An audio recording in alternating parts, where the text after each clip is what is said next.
Hello friends, hope you are doing well.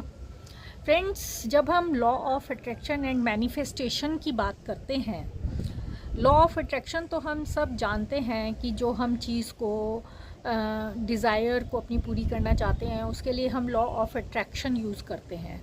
और manifestation भी हमको पता है कि जब हम किसी चीज़ को मैनिफेस्ट करना चाहते हैं, अपने ड्रीम को मैनिफेस्ट करना चाहते हैं, तो दैट इज़ कॉल्ड मैनिफेस्टेशन, है ना। तो मैनिफेस्टेशन और लॉ ऑफ अट्रैक्शन केवल इतना ही नहीं है, ये एक बहुत अपने आप में एक डीप कॉन्सेप्ट है। तो जब हम law of attraction and manifestation की बात करते हैं, इसमें सबसे ज़्यादा इम्पॉर्टेंट जो लॉ है एक, वो है law of vibration. Law of vibration जो है जैसी होगी, फिर उसके अकॉर्डिंगली लॉ ऑफ अट्रैक्शन काम करता है। Law of attraction does the work on the basis of the law of vibration. अगर आपकी कोई डिज़ायर है और आप उसको मैनिफेस्ट करना चाहते हैं, वो पक्का पूरी होगी।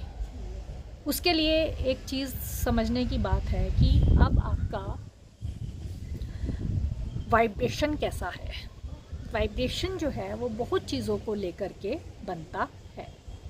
तो आपके थॉट्स भी वाइब्रेट करते हैं, थॉट्स में बहुत वाइब्रेशन होती है।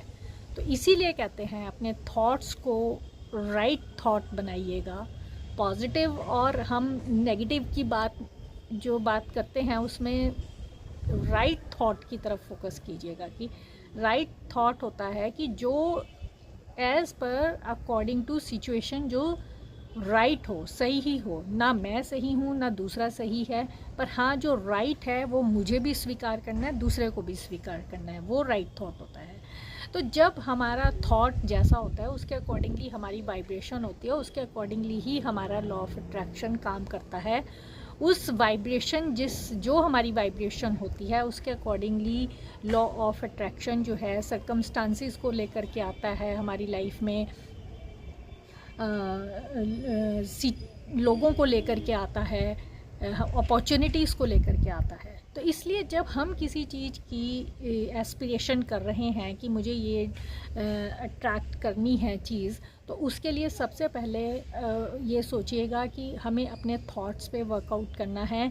थॉट पे वर्कआउट करने का मतलब ये नहीं कि हाँ ये चीज़ मुझे मिल जाएगी, ये चीज़ मुझे मिल जाएगी और फिर मैं वाइब्रेट वही कर रहा हूँ। उसके लिए आप फील क्या कर रहे हैं, आपको क्या पूरा फेथ है, पूरा बिलीव है अपने पर और भगवान पर, तो दैट इज़